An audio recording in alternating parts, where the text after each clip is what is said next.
Good afternoon and welcome. We can start.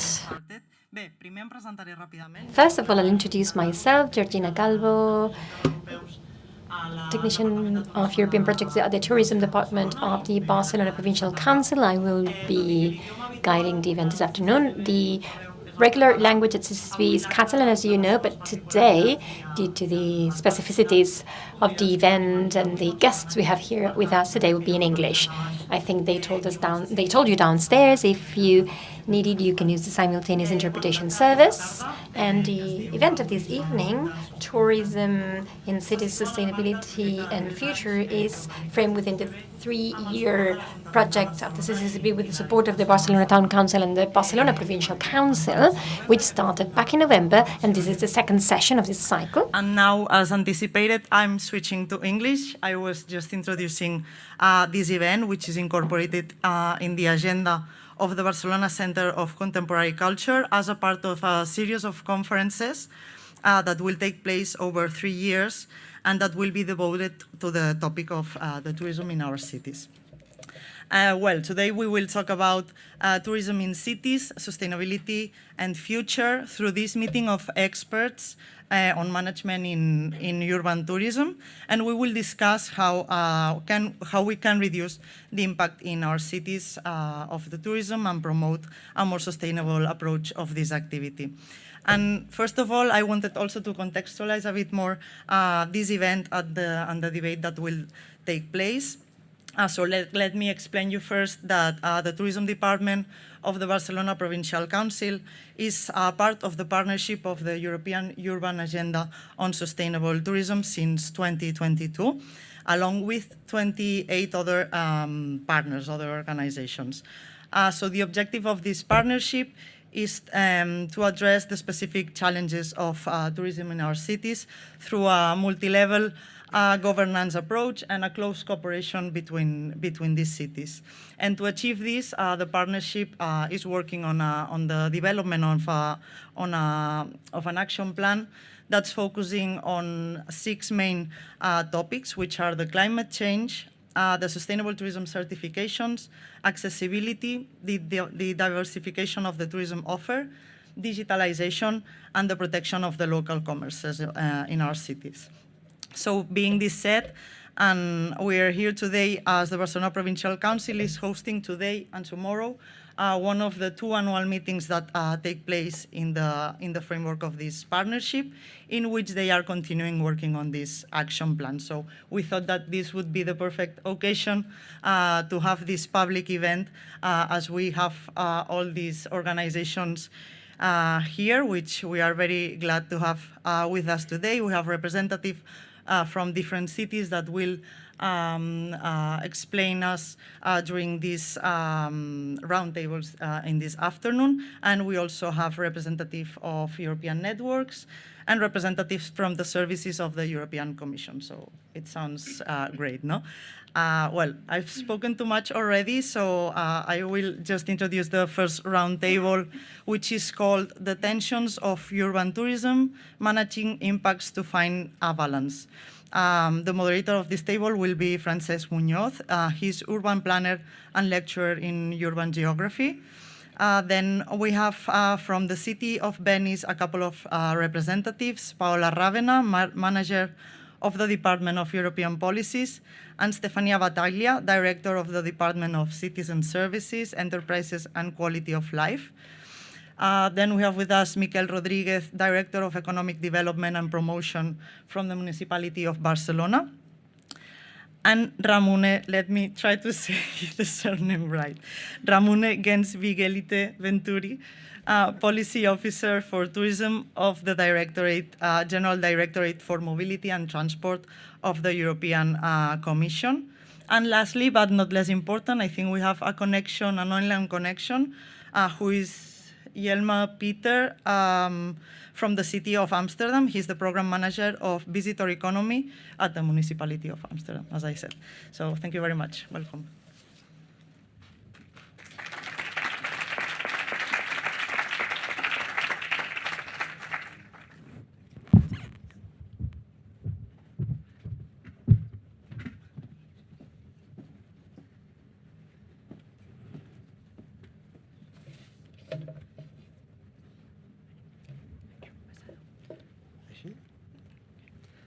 Good afternoon. Welcome to this event. Thank you for your attendance, and thank you for the organization of this wonderful panel of speakers that we're going to enjoy together this afternoon. We will need to be very strict with the time. This is my responsibility as the chairman, so I'm going to very briefly, extremely briefly contextualize the table and the discussion. So I want to take just 4 minutes.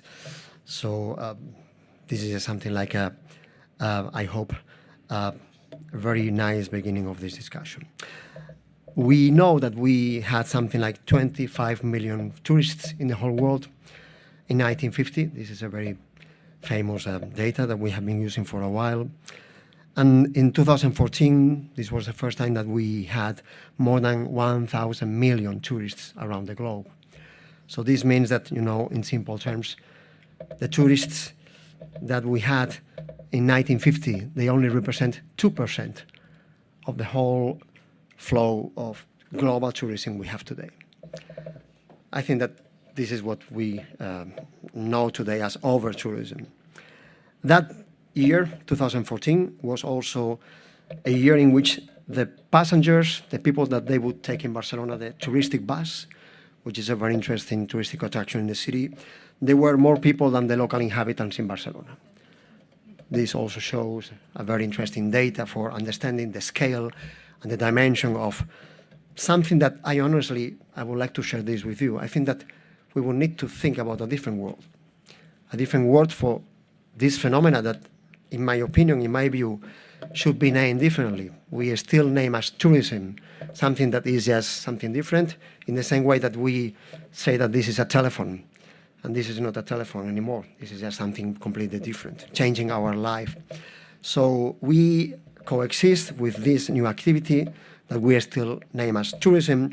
And we have all these tourists using cities in all the world. The same specific areas in different cities used in a very intensively and specialized way. This is also something, a fascinating process. Some authors, they say, that if we would be able to take all these pieces of cities that tourists, including us, we are all tourists, we use intensively in different places in the world, in different cities, we would have just a new continent, the tourist continent, the tourism continent. So let me show you some images. I have consumed 2 minutes. I have just 2 more minutes to finish. This is to show how people, they are unhappy in Barcelona about different issues.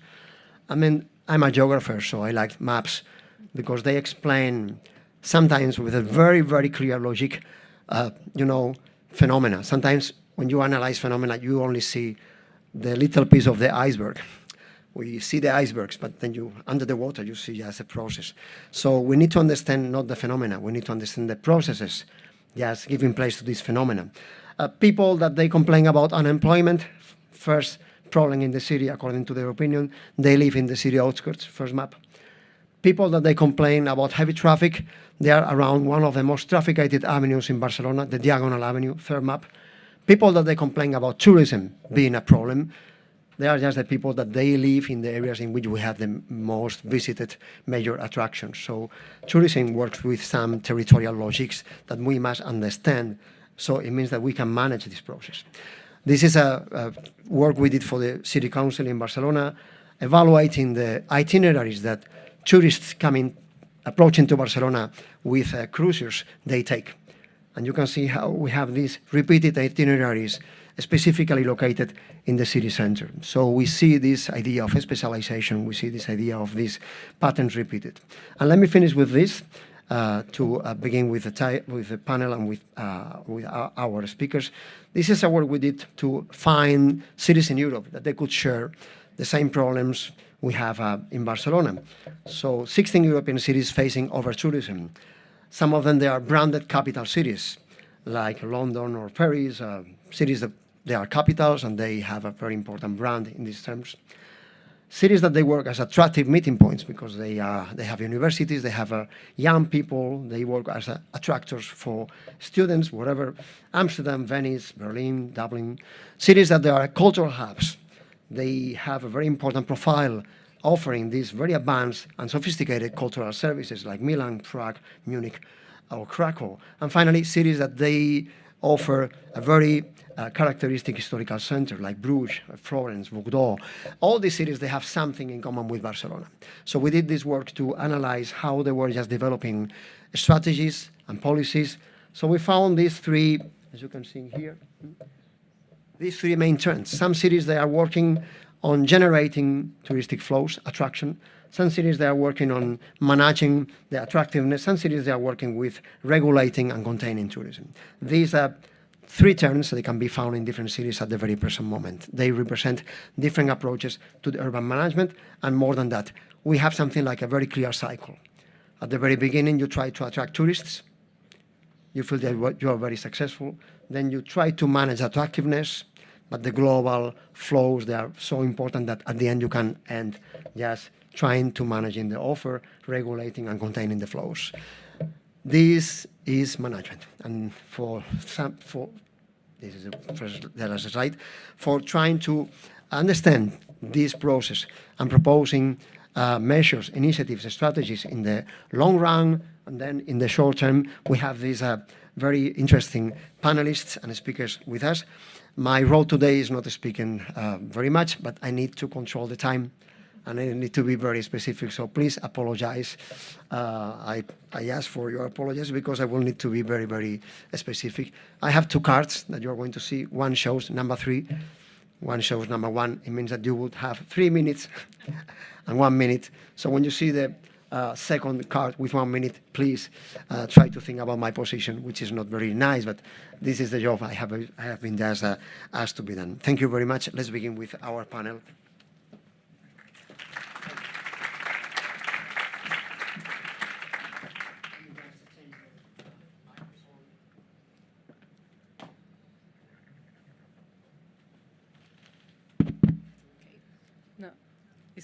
I think this one is working. Oh, yes. I just wanted to say that we would just respect the order that you find in the document. So let me just welcome Paola Ravenna from Venice, please.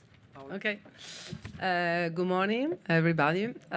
So my name is Paola Ravenna. I'm from Venice, and I work for the city of Venice, the municipality. I'm in charge for try to obtain European funds, managing the project, and also accounting in all fields for the city. Of course, sustainable tourism is one of the topics that the city of Venice, and I think is in the third phase that Francisco showed before, so in the phase of controlling the tourist flow. It's one of the European project topic, and especially today I'm here because Venice is part of the European Urban Agenda Partnership on sustainable tourism, and my goal is to show you some initiatives that the city has taken in recently in these years in order to try to, I have to say, to combine the tourism together with the residents. So what we had, for example, a project, a European project together with the city of Genoa that is in front of me, that the name was tourism-friendly cities. And the idea is that the tourism can bring a benefit to the tourists coming to visit the city, but also to the residents. So it's true that there are negative effects, but there are also positive effects. We were discussing all day today. First, I say thank you. I'm honored to be here, and of course, stop me with some question if you need, or at the end. I'm together with Stefania, as you say, Stefania Battaglia, that is in charge for managing the department that include also sustainable tourism. So together we will try to answer to your questions. First, like a small photography of the city, some figures. Of course, the only certain figures that we can show you are the people that stay overnight in the city. And this means that we have, for example, 2023, we had 5,000,006. Almost 5.7 million tourists, and they stay in average 2.3 nights. So that means that the presences, the people counting the day they are staying, it's around 12 millions. But this, and for the 2024 is almost the same. These data are till the end of November, so only 11 months. But of course, we have the daily tourist, and our initiative are directly, mostly to the daily tourist. That is the kind of tourism that affect the city in terms of, I don't know, congestions, but also about cost of managing the city, like waste collection or the local public transportation. As you can see, there is also the tourists, the highest number of tourists coming from United States. The people, I precise, the people that stay overnight in the city, and then from France, Great Britain, Germany, Spain, and so on. What we noticed that from 2023-2024, China tourists raised from the 12th position to the 6th position.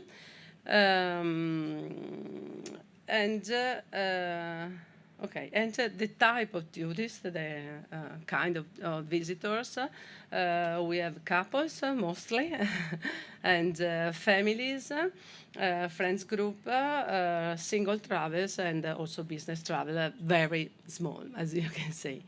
And this is the kind of offer. But let's go directly to the initiatives. I guess you heard about these new initiatives that was an experimental activity last year, and is the access free. How is it working? What is the access free?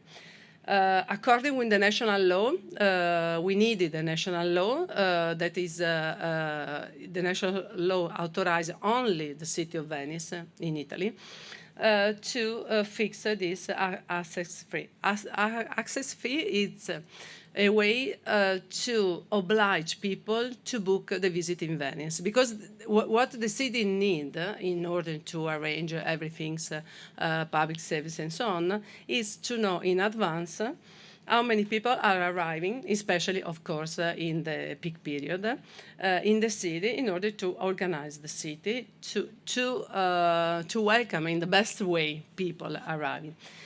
But what we try to make something, giving the possibility to book the visit in Venice without putting any tax or fee. But then this is on voluntary based. Now with the tax, you have to say that you are in the group of people that they have to pay, or anyway, if you are in the exemption, you have to book anyway. You have to go into the platform and say, I'm not obliged to pay. So in some way, now we have the number of people in advance arriving to the city. So must book the visit, someone has to pay, other don't have to pay. The platform is this one, is in 5 languages. And let me say something about the exception. Of course, this was a long process. The national law was approved at the end of 2018. And then we funded the agreement at the end in 2023. So we needed like 5 years in order especially to fix the list of exemptions. Because, for example, at the beginning, we wanted to make the people coming from the region, the Veneto region, pay. I didn't say that, of course, the access free is only for daily tourists. If you stay overnight, you will never pay, because you know that you stay overnight, you pay the, how to say, the sleep. City tax, okay. The city tax. For sure, and also because this is something is a constraint, so we organize a system of control inspectors in the city, asking in some point, checkpoint of the city, if you had to show your QR code that you pay or you are in the group of exemptions. Of course, residents are totally out of, they don't pay, of course, but also they don't have to go to the platform and say, I'm a resident.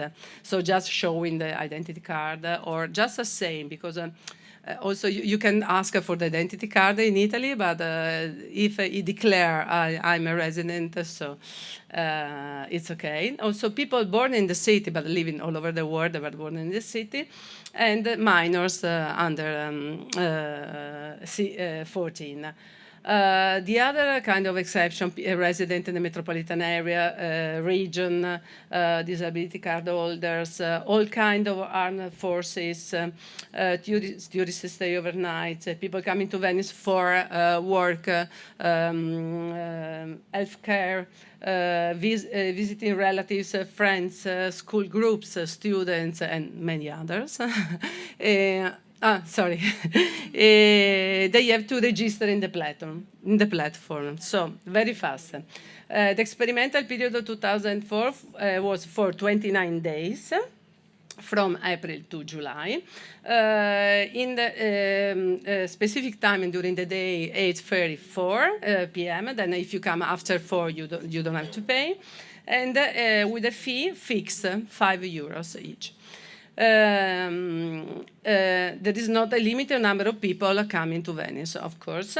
This is the result. What I wanted to show you first is that the average number of people registered through the platform was around 125,000 people. You know that in Venice we are, as a resident, 49,000. So that means that every day the population was more than double. And some days maybe triple. And yes, the other number, I will leave the presentation, you will see the kind of registration, but this is the first time that we had in advance the number of people arriving every day into the city. And about the experimental period, we asked to the University, Ca' Foscari, University of Venice, to analyze the data, so that we are now in the second experimental period, 2025. What was the result? Because the people wanted to pay.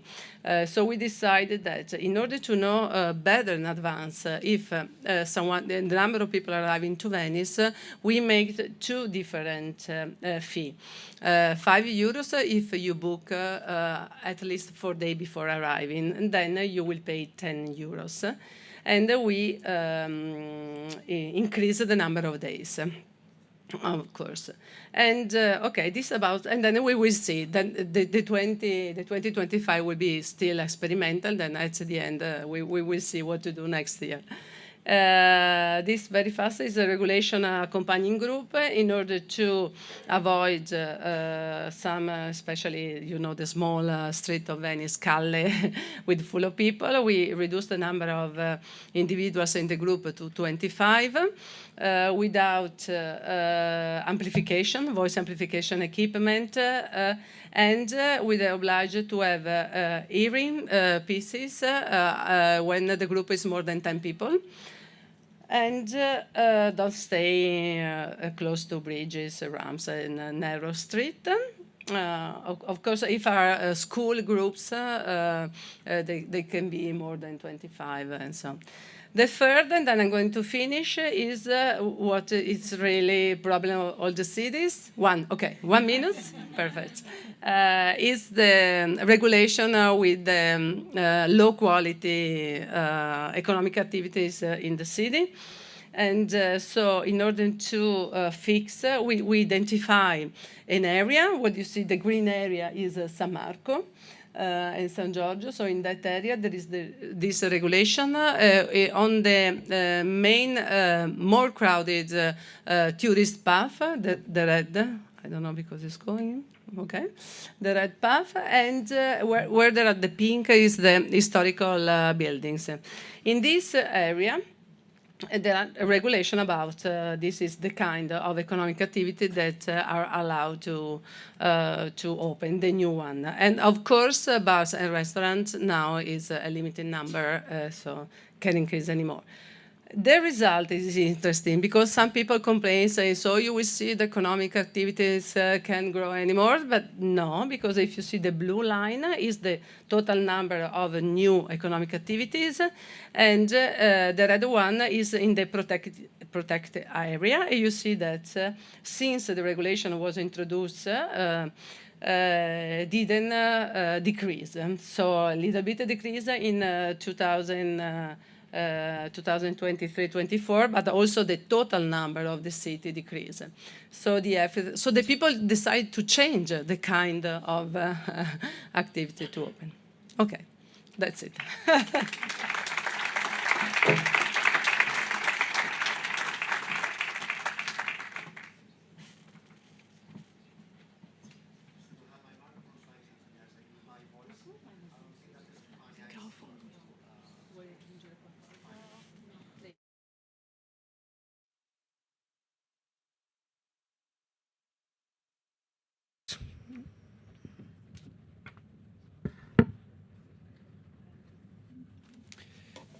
Hola,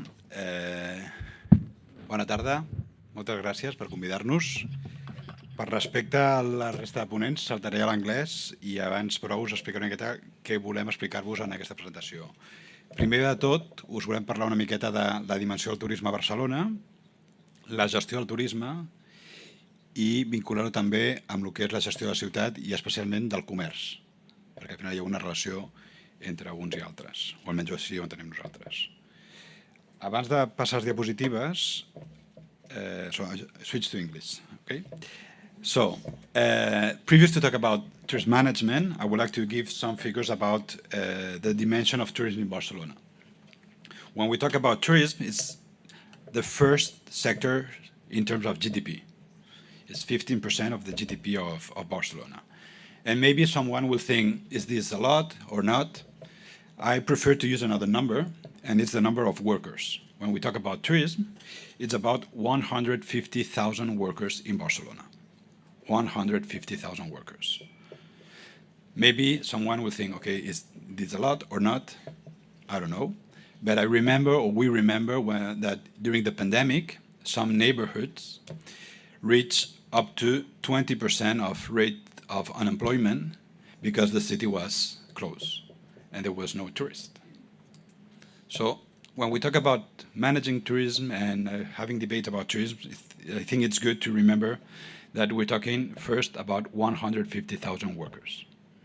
So if we want to change to other sectors, we have to be able to move these workers to other activities. And this cannot be done by the night, one night. Another point, it's the tourist tax. The tourist tax in Barcelona is the third direct income of the City Council. It's the third direct income of the City Council. And afterwards, I will explain some policies that we do with fun with the tourist tax. Another reality, and this is more a more general reality, tourism is more than 1 billion travelers around the world. And Chinese and Japanese tourism is still coming, and the Indian hasn't come yet, and Africa is not there, and part of South America is not there. So tourism is a kind of something unstoppable. We have to be aware of this. Another reality, global cities. All global cities have tourism. If you're a global city, you have tourism. If you're not a global city, you don't have tourism. You can choose to be a global city or not. If you're not a global city, you don't have the supercomputer center. You don't have also AstraZeneca and other big companies that pay like 3 more times that the average salary in the city. Of course, and we have to be fair, when we talk about global cities, we also talk about global challenges like housing problems and other problems. So we have to be aware of everything. So say that, let me explain to you a little bit about over-tourism in Barcelona. When we talk about over-tourism, this is a good number, but I like to think about other numbers. Instead of talking about 107,000, anyway, all these tourists, I would like to think about other figures. In Barcelona, we have 15 million of tourists that sleep in Barcelona. We have 3.5 million tourists that come from cruises. And we have 10 million tourists that come from abroad. When we say abroad, from the coast. We call them hikers. We have 10 million hikers. This represents a very stressful thing in terms of density. You might be aware that Barcelona is one of the highest dense cities in Europe. We're talking about 16,000 inhabitants per square kilometer. But in some neighborhoods, when you put the tourist, we jump to 40,000 inhabitants per square meter. So this, at the end, represents that we have some zones of Barcelona that are highly dense. And we talk about these high traffic areas. We have defined 16 high traffic areas that some of them are due to tourism. Other ones are more things that we have in Barcelona, but these ones are the yellow ones. The yellow ones are the ones related with tourism. These high traffic areas have always, I would say, almost the same problems. They have a problem of mobility. They have a lack of retail diversity, and I will come back to retail at the end. And they have a lack of neighborhood activities because there's so many tourists there. So the reality in Barcelona is that tourism is a problem, or we feel that tourism is a problem. And it's fair to feel about this. We have over-tourism. We somehow forget the benefits of tourism, that there's some benefits, and we remember the negative externalities about tourism. And it is how people, the resident perception of tourism. So taking into account all this information, what we have done in Barcelona is we have created a new plan, a new government measure about tourism management. And basically here what we say is that on one side, we care about tourism, because again, I remember it's 150,000 workers. We care about tourism, and because we care about tourism, and we know that there's some negative externalities, we have to manage tourism. We have to try to reduce these negative externalities and try to increase or get benefits about the positive externalities. How we do this? I'm going to show you, I would say, some of the examples. One is these high traffic areas that I'll just jump. Here, basically, we're trying to make some specific policies to incentivize this diversity of retail, these more activities of the neighborhoods, and changing mobility realities. Another policy is the increase of tourist tax. We have increased the tourist tax, and we also increase it basically focusing on some of the main activities that have a negative externality of tourism. That is the apartments, tourism apartments, and the cruises, especially the cruises that stay just one day. Another thing is the tourist return fund. As I said, the tourist tax, it's the third income, direct income of the city. So with this income, what we do is we fund cultural activities, science activities, and also retrofitting and solar panels around the city. Another reality is about these hikers, these 10 million tourists that come every year from the coast. These people spend like 5 hours, 6 hours in the city, but they're not paying a tourist tax in the city. They're normally paid in other places. But they pay what we say the payment, the parking slot. We have increased this parking slot, and this at the end represents that these tourists, these hikers, they were paying the equivalent of €0.5 of tourist tax, and they're going to pay now €2 of tourist tax, or equivalent of this tourist tax. Another policy is the one that maybe you have heard, is this tourist apartment, that we're going to ban all the tourist apartments by 2028. That's 10,000 tourist apartments. 10,000 tourist apartments that will jump to the housing market. And you have to be aware that 10,000 apartments in the housing market, it's the equivalent of almost 5 years of production of social housing. And finally, we're doing also a digitalization of the sector, of the tourist sector, but also to other sectors that are indirect sectors, like the retail sector. And why we're also supporting the retail sector due to tourism, or thanks to tourism. Basically because in cities, and I will finish with this, so I hope not to receive this card. Retail sector is suffering a lot around the world. Medium cities, and the Diputació de Barcelona is quite aware of, medium cities are suffering where big retail companies are shutting down their stores in the main streets. And this is a problem for the small retail sector, because the main street, people is not going there anymore. Barcelona doesn't have this problem yet. Why? Because we have a global city, there's a lot of people, and tourists go and buy in shops. I'm saying that tourism is the solution to the reality of shops. No, but it's part of the solution. But there's another need in terms of retail sector. Local retail sector represents the reality of the city. The attractivity of our city is thanks to the reality of the retail sector. We're attractive in terms of tourists, but also in terms of talent, in terms of work, thanks to the retail sector. And here, I would like to say that for us, it's very important to have a clear support of the local retail sector, like part of the part of the tourism management activities, policies.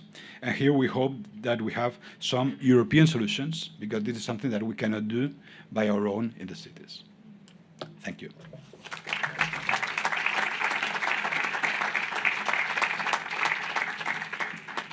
Let me thank very much our speakers, because they are talking about very complex issues, so we really appreciate the effort to navigating in between the simplification that we need to avoid and then respecting the time and proposing elements for the discussion afterwards. So Ramón, please, thank you very much.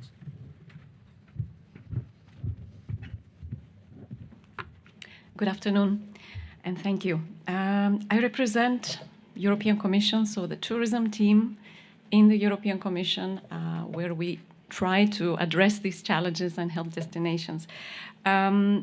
Although there are many challenges and many good, interesting solutions for unbalanced tourism, I wanted to start with a few positive messages, giving EU perspective, the bird's view as well. So first of all, there is a political momentum where we can actually have an opportunity for Europe to create tourism that is resilient, that is competitive and sustainable, that is built on the qualities and diversity of European destinations. So for the first time, we have a commissioner that has in his portfolio tourism. This is really for the first time that we have this opportunity, and it shows the growing importance that we are addressing for tourism in European agenda. The international forum, for example, the COP29 has addressed sustainable tourism challenges as well. G20, G7 ministerial meetings are also talking increasingly more about sustainable tourism. So again, this is on agenda, and we hear a very clear call from the discussions, political forums, the dialogue, that balanced and sustainable tourism in European destinations should become a priority for the regions, for the cities.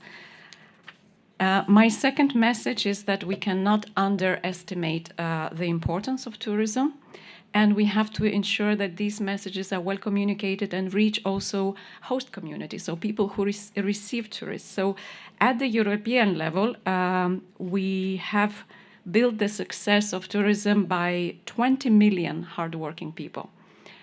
Which is 3 million small businesses. Usually in tourism, these are small businesses, medium, small, and family-owned businesses. This is very important to highlight. Europe, globally speaking, is still #1 destination in terms of numbers. That can be interpreted in different ways, positive or negative. Our objective at the European level to make sure that Europe is attracting quality tourism, that we are positioning ourselves really as a possibility to show the diversity of Europe and the values at the same time. Don't forget that tourism is also a way of sharing values. Yeah?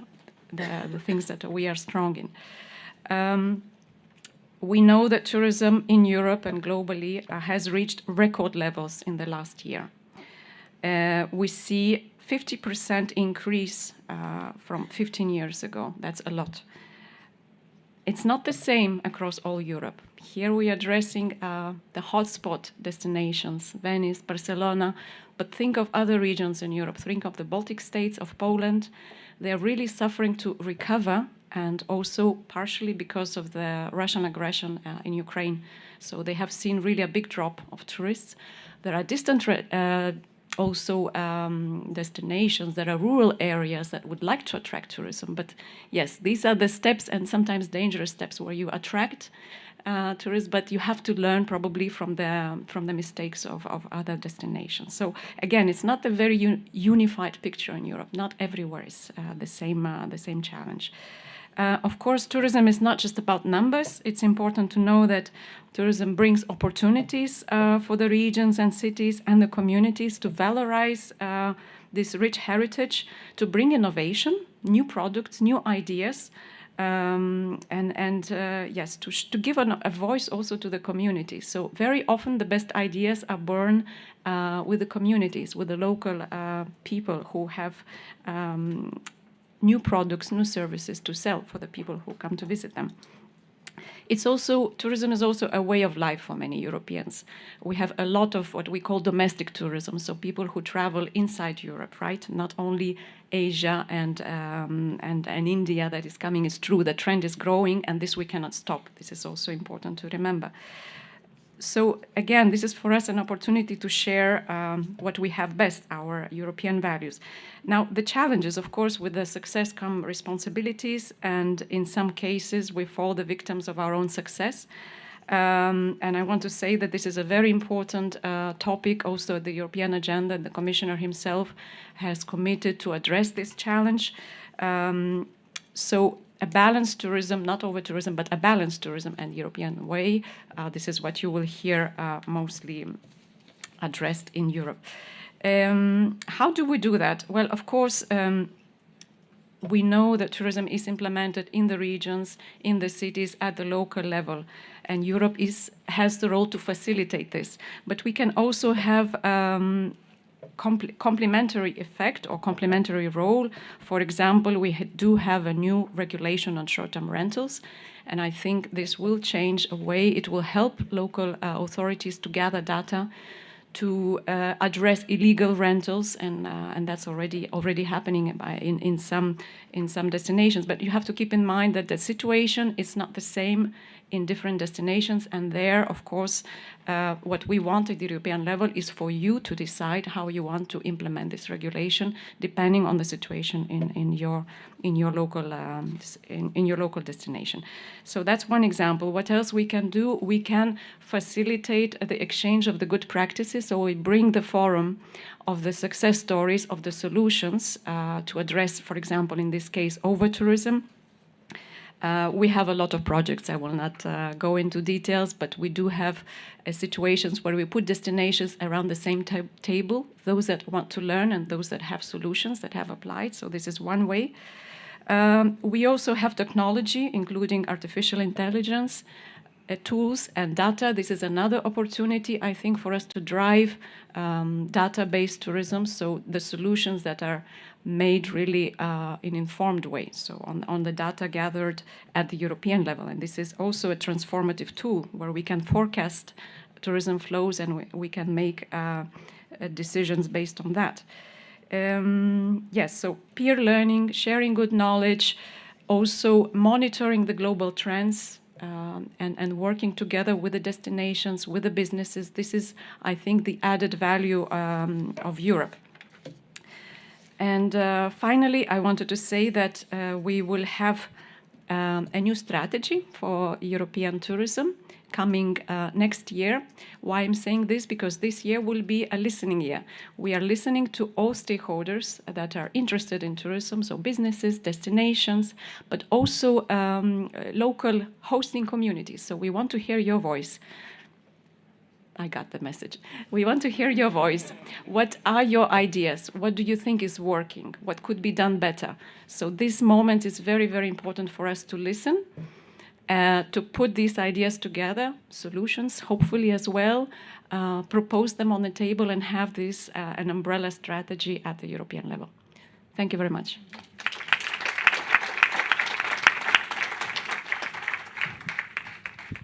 That was the card of the 3 minutes, not the 1 minute. But anyway, we thank you very much, because this means that we have more time for discussion, and this is a good thing. I really appreciate your efforts, because, as said before, we are not talking about simple things and things that they are just representing very complex processes changing and transforming the city and the society. So it's not easy, and I really appreciate that. We have the last speaker, Jelmer Peter, who is going to be connected online. Here we are. Excellent. So welcome, Jelmer. Hey, hi everyone. Can you hear me? Yes, absolutely. Well, that's super good. And you can see my presentation as well. Jelmer, I need to tell you something important. Yeah. Because we cannot see each other, because you are going to be sharing your presentation, and you cannot see my cards. I have 2 cards advising the speakers when they have only 3 minutes and 1 minute. So since I cannot show you them, and I won't be able to, I don't want to interrupt you, that would be too rude.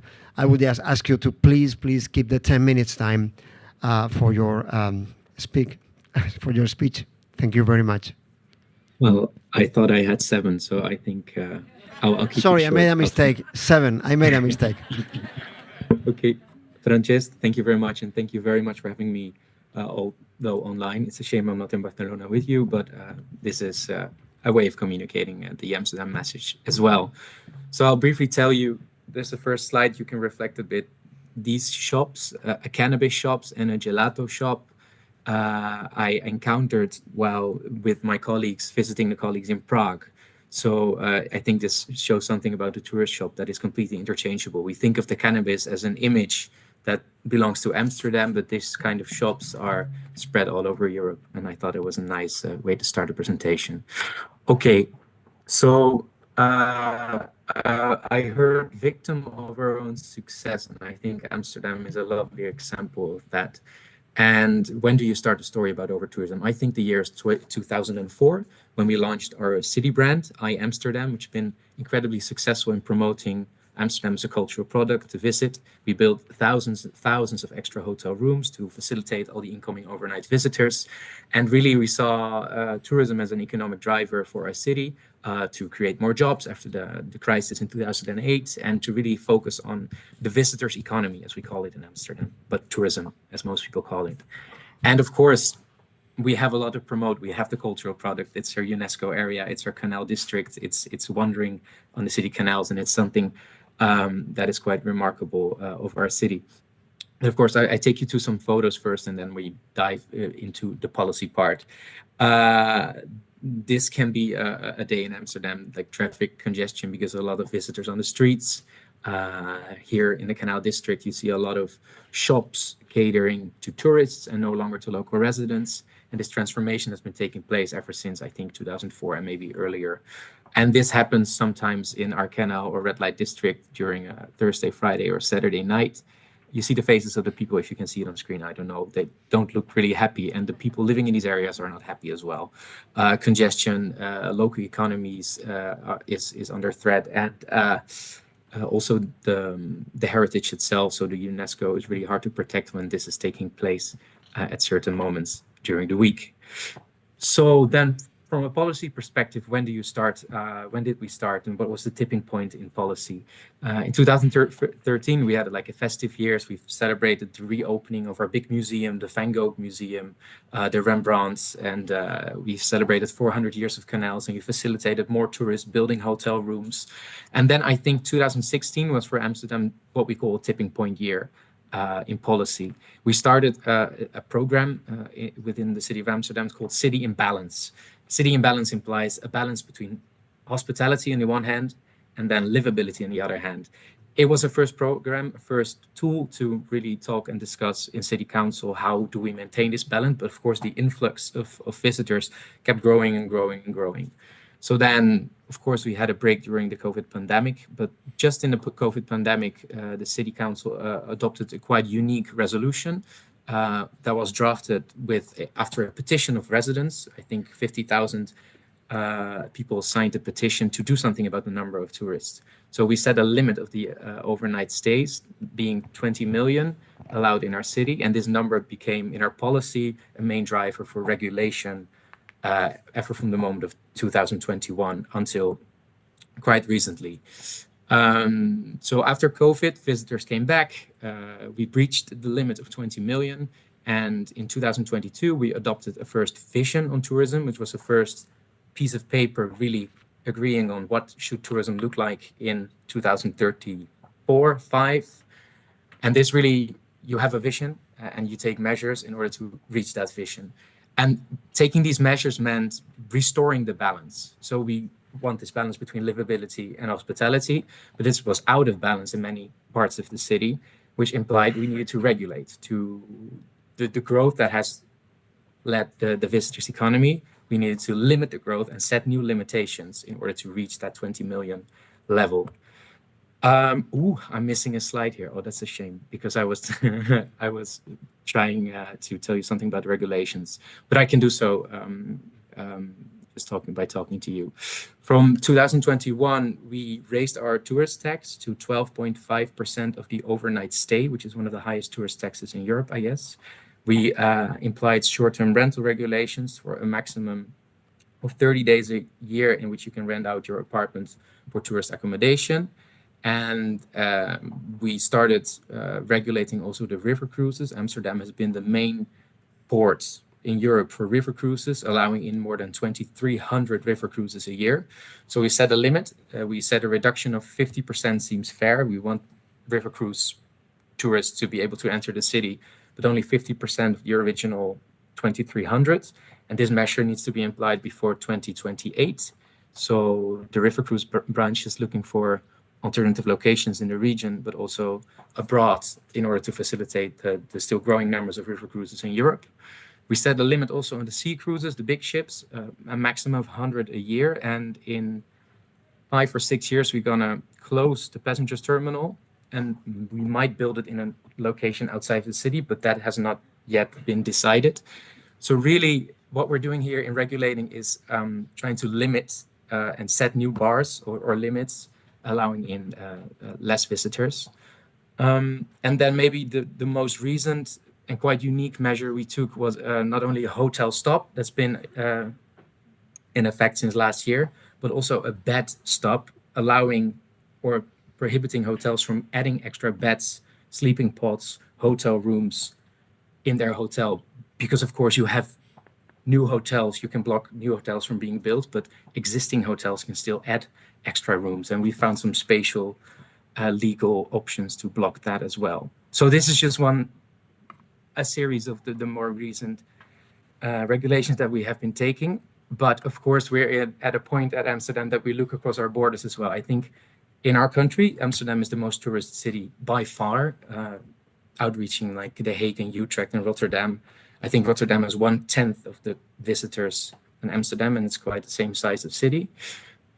So over the last past years, we visited our colleagues in Bruges, Barcelona, Florence, and Prague, and really our deputy mayors exchanging ideas on, hey, how are you dealing with the influx of tourists and over tourism? And we saw a lot of similarities, something that we wanted to build upon. So we have been gathering forces. We've been connected with our colleagues and exchanging ideas on different policies. In Bruges, for example, how they deal with the boats. In Prague, in public spaces. Florence, how they deal with queues. We have TikTok lines in Amsterdam as well, where a lot of people are congesting the street in order to get a sandwich. And Barcelona, protecting the bodegas and like the local iconic shops. And these are just some positive ideas on how you can implement positive change for the livability to your residents. And building forward on this idea, we starting or launching now a European alliance on balanced urban tourism. On this picture, you see a series of cities that are connected in our network, and we have 3 main objectives. Doing research, we now launched a research on monoculturalization in inner cities, so how local shops are being pushed aside for tourist shops and how these trends maybe we have those trends, but we recognize them everywhere. So is there something to say on a European level on these trends? And the second thing is like raising the voice for cities and a balanced urban tourism at the European level. And then thirdly, we want to share knowledge. So we just had a knowledge exchange on local guides, on free tours. How do you deal with that? How creative can you be in your policy to try to maximum group size or sound or noise and nuisance? And so this was a successful session, and we're creating new sessions in the short term. So everyone is invited. Here, I put it on the slide, but I already told you, is invited to join. You can participate at 2 levels. You can, as colleagues, as policymakers, you're invited to join the network, and also at a political level, deputy mayors are allowed to, join the network and exchange ideas. So this was basically, we are having a logo right now. So this is maybe some impressions of what we will look like, but Amsterdam sees that we cannot do this on our own, and we need to take this to a higher level, and really sharing ideas with colleagues in other cities has been positive so far. And, let me finish, Francesc, and thank you for your time, and I'm happy to receive questions and engage in the debate because it's super topical and super important to have it. Thank you. Oh, I cannot hear the applause, but I can see you applauding, so thank you very much. Thank you very much, Elmer. That was exactly 8 minutes, 43 seconds. Good, excellent. Yeah. So, we have this very important responsibility because we have another panel afterwards. So we need to try to leave the place. We need to just change the panel. So this means that we have something like 20 minutes sharp from this moment for discussion. I have lots of questions because I had my questions already prepared before, but after your talk, I have some new questions. So let me say that I think that it was very interesting how we saw different strategies in the short run that they could just be taken immediately, like the reduction of groups of people in Venice. Some just strategies that they are established in the long run, like for example, the very innovative project in Venice with this very idea of the protected areas. We also saw the idea of how to use retail to reshape. I think that is very interesting, using retail to reshape touristic flows. So it means using local elements to reshape global flows, and this is something very intriguing for me. Michael was specifically talking about this, but also in Venice, in the protected areas, we saw the list of, just one moment, but we saw the list of activities that they could appear in the retail sector. So we saw some important elements, I think, and really interesting. I'm very interested in the idea of the values that Ramune was proposing, especially thinking about, the role of Europe in this world. We are living these very sad days in which we see how global geopolitics, they don't seem to respect Europe very much. So thinking about Europe as a place in which you could eventually exchange values, I think that this is a very interesting thing. So can tourism be a tool or a machine for proposing this type of a strategy in the long run? Because, we are living in an age of neo-fascisms in plural. So exchanging values could be something important to invite you to change your mind, If you don't change your mind, you cannot be understanding the difference and so on and so forth. So I found all these elements very interesting, but I would like just, before giving just the floor to you, in the case you have questions, which I know that this is just for sure, 2 more points very briefly. The first point is that what can be done if we think about people that they are complaining about touristic flows? Because these people, they also have their opinion. Can we think about just give them something in return? Can we use tourism to change the imaginary map, the mental map of tourism? Because at the end of the day, second point, since it seems that all of us, we agree with that, with the word that over-tourism, it means that we have a white elephant in the middle of the room we need to face. And I think that we saw some different strategies and possibilities to face this major challenge. So I would just propose this type of a method, if you want. Since we are a lot of people, and for sure we have lots of questions, we will just take maybe 2 or 3 of them, and then we could just pass the ball to our panelists. So do we have questions? If not, I will just propose I have a couple of questions, but I think that since we have just 20 minutes sharp, maybe we could just go directly to your questions. One question in here. Anyone else? Second question. So let's take these three questions. Excellent. Let's take these three questions. First one, please. The lady with the orange. Yeah. Thanks very much. Hello, everyone. My name is Susana Vega. I'm a professor here in Barcelona. And I have a question for actually all the cities that you just explained us very well and very in detail. Some of the measures that you've taken towards over-tourism mostly. I'm not sure if it's a question, it's something that concerned me, that this increase of the taxes may be also perceived as tourism becoming very expensive for those ones. They don't have economic options. And I wonder if something that has not been named, which is the carrying capacity, that is a measure that natural areas, very fragile areas in the planet, they use to control and to balance tourism, is not something that it has come to your minds, Venice, Amsterdam, Barcelona, and of course any other crowd destination, because with that measurement in place, you don't actually need to raise the taxes, but just controlling the amount of people you think will provide enough balance to have destination, locals, and tourists living happily after. Thank you. Thank you very much. Let's go for the other questions. We need to be very specific because, I mean, if we save time, we can have a proper answer from our panelists. So we have one question in there, I think. Yeah, in there. Thank you. Hi, thank you. Yes, this is Lara. I studied environmental science at the Autonomous University of Barcelona. I'm interested, well, I had a lot of questions. I wanted to know from, sorry, I need the name, from Ms. Ravenna.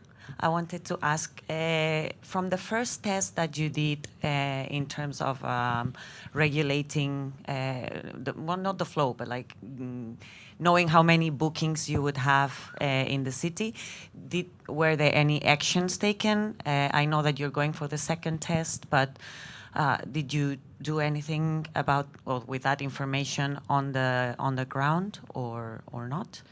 And if I may, one last question. For Mr. Jelmer, I found very, very interesting all the measures that you mentioned. I just wanted to know, because it's always the complexity with the business and the economic impact. I wanted to know, how were these measures taken by the economic sector or business and employment? What was the impact in terms of employment, etc.? Thank you for being that direct and specific. Last question in this first round in here, I think, yeah?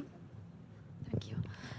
Hello, I'm Lisa, and I'm a researcher in sustainable tourism and eco-museums. And I would ask Professor Ravenna, I'm Italian, so I knew the situation about Venice. And my question is related with the colleague about the tax. The fee that you pay in Venice, do you think is it inclusive? Because all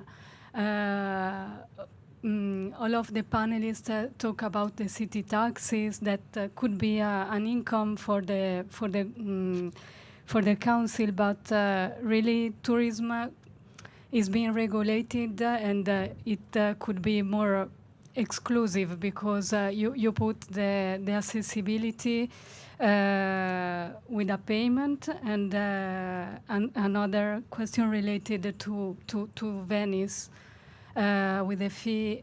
Don't you think that this tax could be a way to musealize the city? So when you enter in a museum, you pay a tax, and then it's like the city, it's like kind of dead in a way, because no, not because of the tax, but if you put a barrier that is an economic barrier, it is not inclusive, I think, in my opinion. So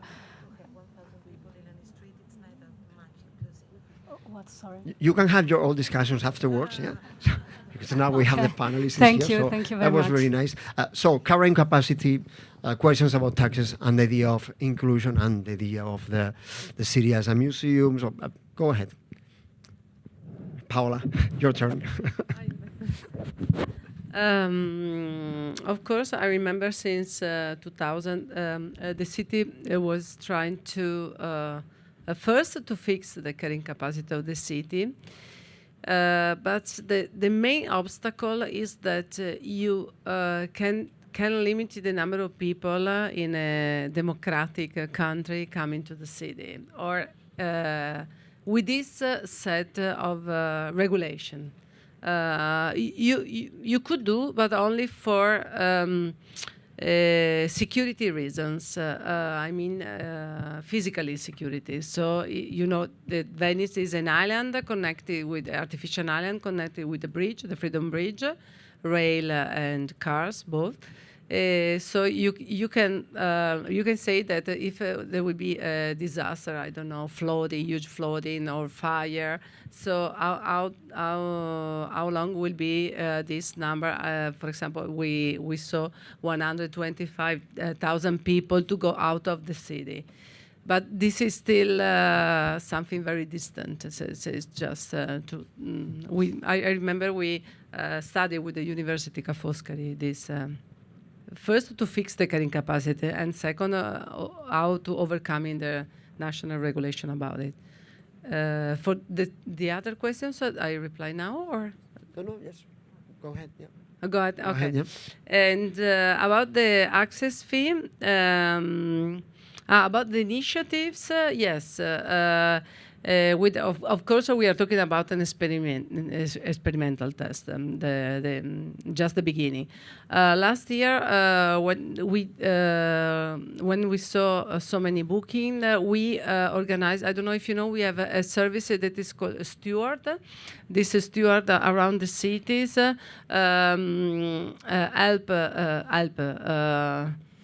support tourists to respect the rules, like not make a picnic in San Marco Square and so on. So we make increase the number of stewards according with the number of booking. This only what we do. We did last year. This year, so with the next the new system that if you book with a different fee, that it's bring people to book in advance, so we can maybe arrange better the local public transportation with double courses and steward and so on. So we will see better this in 2025. And about the two questions, is inclusive and also can bring the city to be an open museum? No, because you have to take in account that this is run, as you see before in the calendar, some days. So the only reason is that in that days that we studied with statistics from the other years, we want people book in advance and better not coming. They come in the other days. So it's not the weekend and among 8:30 in the morning and 4 in the afternoon. So it's only last year was 29 days out of 355, and next year will be 54 days. I don't know if any of the speakers want to add something about maybe the carrying capacity or the taxes, maybe Barcelona. I would just about if the thought about if the tax is inclusive or not. I would say that what we like or what we wish or what we plan in Barcelona is that we try to have a tax that is progressive. And when I say progressive, in the terms that it is not homogeneous, it's not the same tax for each tourist that comes. Basically, you have two different rates. The one is the kind of establishment you stay. The more stars that has a hotel, the higher you pay the tax. But there's another dimension. It's the higher negative externalities that we feel, and in that sense, cruises that don't stay in Barcelona, the one that just jump and stay just for a few hours, and tourist apartments also are the ones that have the highest rate of the tourist tax. Thank you. We have time for a couple of more questions. Second round, if you want. So one question in there, one more. Okay. And in there. And we have Jerme also. Yeah, Jerme, please. Sorry, I didn't see you. Go ahead. Go ahead. I can imagine. So on the reaction of the sector, I think what in Amsterdam, what we try to do is we prevailed for too long the economic argument in the visitor economy, and now to try to pose the economic argument next to the ecological and societal and social argument. Of course, tourist sector is not happy with the measures we take. I think if you reduce the river cruises for 50%, I don't think the river cruise branch is really particularly happy. So it's a difficult conversation. Also, with the high tourist tax that we raise, and this is really, as a city council, difficult. You want to cooperate and to make more sustainable the sector, and at the same time you're regulating. So it's a challenge. It always is. It's a challenge we experience. It's with Amsterdam and partners, our DMO, and all the partners in the city. But talking macroeconomics, yes, we do shift some jobs from the river cruise branch in the sector to maybe other sectors. And I think on a European level, maybe to touch upon what Miguel said, 150,000 jobs, how do you put those jobs to work elsewhere? Tourism is and leisure and cultural sector are low productivity sectors and with a high working force. So how do you want to shift that? I think that's an interesting notion. But it's in our vision. We want to do that, and so the relationship with the sector is not perfect. But on a small scale, we see new front runners. For example, a group of hotels who gathered forces and really trying to sustainabilize their businesses, to do circular solutions to involve neighborhoods in their hotels. So yes, the vested interests, they have a hard time, but then the new economies, we want to give space and room for them to grow. Thanks very much, Jerme. Very nice points. We have 8 minutes sharp, and I need to be unflexible. So you need to be very specific with your questions. And then I would also ask again, sorry, to our speakers to be also very specific with their answers. Go ahead, please. Good afternoon. Thank you for great speeches. My name is Guy Bigwood. I'm the CEO of the Global Destination Sustainability Index. My question is, how can we improve the governance and management of tourism in cities? I see lots of cities struggling between the DMO and the city. So how can we improve that? I'd like your... Thank you. Very specific. That's what we want. Question in there. Last one. And then we will just give the word to our panel. Hi, if you don't mind, I will ask in Catalan to celebrate the diversity of the European Union. So I would like to know, this question goes for those of you from Barcelona, but of course it's also applicable in Venice and in other cities. So we're discussing here about densification. It is interesting what you were mentioning at the beginning, Francesc, whereas we should think about another word, perhaps. I believe we insist so much on city centers and the hyper-densification of city centers, where, of course, there is a higher accumulation of tourists. So I would like to know what strategies, what urban strategies are there or can be implemented in order to try and redirect these flows towards metropolitan areas, right, in order to distribute hotels in a more balanced way. For example, in 2019, the most visited touristic destination here in Barcelona was La Roca Village, which is a commercial mall far away from the city. So tourists go wherever they are told to go. Thank you very much. So urban versus metropolitan, can the tourism be something like a new tool for creating a more just integrated metropolitan life and territory? And then the question about governance, which is, in my opinion, one of the key questions we have. So please, maybe, Miquel. Yeah. I will answer, and if you don't mind, I will answer in Catalan, so we keep this diversity. Now regarding the topic on leveraging on tourism to promote urban strategies and to redirect flows.